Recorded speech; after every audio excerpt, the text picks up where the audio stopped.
میرے چینل پر خوش آمدید۔ ویڈیو دیکھنے سے پہلے چینل کو سبسکرائب کریں اور بیل آئیکن کا بٹن پریس کریں۔ بسم اللہ الرحمن الرحیم۔ السلام علیکم ویئرس، امید کرتی ہوں آپ سب خیریت سے ہوں گے۔ اس جدید معاشرے میں کہ جس میں ہمیں اپنے بچوں کو محفوظ رکھنا تھا کہ وہ مغربی جو غلط راستہ ہے، جو طور طریقے ہیں، ان سے محفوظ رہ سکیں، بدقسمتی سے ہم اس میں ناکام ہو گئے ہیں۔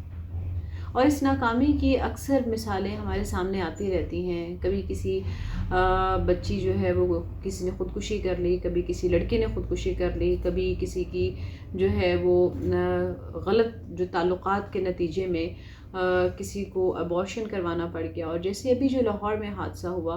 اس میں ایک بچی کی جان چلی گئی جب وہ ابارشن کے لیے پتہ نہیں کسی ڈاکٹر کے پاس تو آبویسلی نہیں گئی ہوگی، چونکہ جو کوالیفائڈ ڈاکٹرز ہیں وہ اس طرح سے کوئی بھی کیس جو ہے وہ نہ ڈیل کرتے ہیں نہ وہ ابارشن کرتے ہیں۔ اب بچیاں جو گھر سے پڑھنے کے لیے نکلتی ہیں، ان کے والدین ان کو پڑھنے کے لیے بھیجتے ہیں، اور اسی طرح سے میں بوائز سے بھی ایڈریس کروں گی کہ وہ بچے تمام جو اپنے گھر سے پڑھنے کے لیے نکلے ہوتے ہیں اور پیرنٹس کے سمجھ رہے ہوتے ہیں کہ اچھا اب ہمارا بچہ جوان ہو گیا، اب ہمیں کسی طریقے کی بھی چیک اینڈ بیلنس کی ضرورت نہیں ہے۔ بچیاں سمجھدار ہیں، یونیورسٹی جاتے ہیں، لہٰذا جو وہ ماں باپ کو بتاتے ہیں، ماں باپ اس پہ آنکھیں بند کر کے یقین کر لیتے ہیں، اور جتنے پیسے چاہتے ہیں اتنے پیسے ان کو دیتے رہتے ہیں۔ وہ جہاں رہنا چاہتے ہیں ان کو رہنے دیا جاتا ہے، وہ آزادی کے ساتھ گھومتے پھرتے رہتے ہیں، اور والدین کبھی جاننے کی کوشش بھی نہیں کر رہے ہیں کہ ان کا بچہ دوسرے شہر میں جا کر کیا رہا ہے۔ اور اسی کا نتیجہ یہ ہے کہ آپ نے دیکھا کہ کس طرح سے ایک بچی کی زندگی چلی گئی۔ وہ ایک بچی کے ساتھ حادثہ پیش نہیں آیا، وہ پورے کے پورے معاشرے کے ساتھ یہ حادثہ پیش آیا ہے۔ اور میں یہ کہوں گی کہ ہم سب جو ہیں وہ اس کے مجرم بھی ہیں، کیونکہ ہم نے اپنے بچوں کی تربیت ہی نہیں کی اس طرح سے کہ ہم ان کی رہنمائی کر سکیں کہ آپ کو کس طرح سے اپنے آپ کو محفوظ رکھنا ہے، اپنی عزت کی حفاظت کرنی ہے، اپنے آپ کو بچانا ہے، اور اپنے آپ کو بچا کر سمیٹتے ہوئے، اپنے آپ کو ان کانٹوں سے بچاتے ہوئے، اپنی عزت کی حفاظت کرتے ہوئے آپ کو صرف تعلیم حاصل کرنی ہے اور اپنے آپ کو واپس باعزت اپنے گھر لے کے آنا ہے۔ اور جو ایک جائز طریقہ کار ہے شادی کے ذریعے، نکاح کے ذریعے آپ کو اپنی زندگی کو آگے بڑھانا ہے۔ اس میں ایک اور بہت بڑی وجہ یہ ہے کہ بروقت شادیوں کا نہ ہونا، اور جو سوشل میڈیا کے اوپر غلط قسم کی جو ویڈیوز ہیں اس کو دیکھ کر اور انسپریشن لے کر دوسرے لوگوں سے، دوسرے کنٹریز سے اس کو فالو کرنے کی کوشش کرنا، اور یہ اسٹیٹس سمبل سمجھنا کہ شاید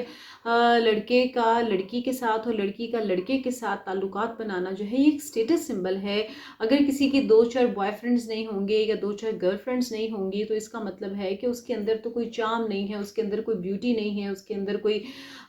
جو پازیٹیو بات نہیں ہے جس کی وجہ سے اس کا کوئی بوائے فرینڈ یا گرل فرینڈ نہیں ہے۔ اس طرح کی باتوں نے ہمارے بچیوں کو اتنا زیادہ اپنی گرفت میں لے لیا ہے کہ وہ بالکل اپنے راستے سے بھٹک جاتے ہیں، اور وہ غلط کام کر جاتے ہیں کہ جس کے بعد موت جو ہے وہ ان کا انتظار کر رہی ہوتی ہے۔ کل کے ہونے والے سانحے نے ہم سب کو ایک دفعہ پھر سے جھنجھوڑا ہے۔ یہ پہلا واقعہ نہیں ہے، اس سے پہلے بھی بہت سارے واقعات ہوتے رہے ہیں اور اس کے ساتھ ساتھ ہو بھی رہے ہیں، لیکن یہ ان چند واقعات میں سے ہے کہ جو سوشل میڈیا پہ آ گیا اور لہٰذا مجھے اور آپ کو اس کے بارے میں پتہ چل گیا۔ لیکن بہت سارے ایسے واقعات ہیں کہ جو سوشل میڈیا پر آتے ہی نہیں ہیں، اور وہ پیرنٹس اپنی عزت بچانے کے لیے، لڑکے لڑکیاں اپنی عزت کو بچانے کے لیے، اور اس غلط کام کو، اس گناہ کو چھپانے کے لیے کوئی آواز نہیں نکالتے ہیں، اس کے بارے میں بتاتے نہیں ہیں کسی کو، اور یہ سلسلہ بہت عرصے سے ایسے چل رہا ہے۔ مذہب سے دوری، اپنی ثقافت سے، اپنی تہذیب سے دوری، اپنی اقدار سے دور ہونا، اور اس کے ساتھ ساتھ یہ کہ تربیت کی کمی ہونا، یہ وہ بنیادی خامیاں ہیں جو اس وقت ہمارے معاشرے میں موجود ہیں، جس کی وجہ سے ہمارے بیٹے اور بیٹیاں جو ہیں وہ انتہائی غلط راستے پر جا رہے ہیں۔ ہمیں صرف ان کو یہ نہیں کہتے رہنا کہ آپ ٹھیک ہو جاؤ، اپنا راستہ ٹھیک کرو، ہم نے ان کو انگلی پکڑ کر صحیح راستے پہ لانا ہے۔ ہم نے ان کی رہنمائی کرنی ہے کہ یہ غلط ہے، یہ صحیح ہے۔ ہم نے ان کو اتنا پیار دینا ہے کہ وہ اس راستے کی طرف جانے کے بارے میں سوچے ہی نہیں۔ ہمیں ان کو امید دینی ہے، ہمیں ان کو ٹرسٹ دینا ہے، لیکن ٹرسٹ ایسا نہیں دینا کہ ہم اپنی آنکھیں بند کر لیں اور ان کو چھوڑ دیں کھلے میدان میں کہ جاؤ جو کرنا چاہتے ہو کرو۔ ان کو اعتماد ضرور دیں، لیکن اس کے ساتھ ساتھ ان کے ساتھ جڑے ہوئے رہیں، اپنا تعلق ان سے ختم نہیں کریں، اپنی کمیونیکیشن ختم نہیں کریں۔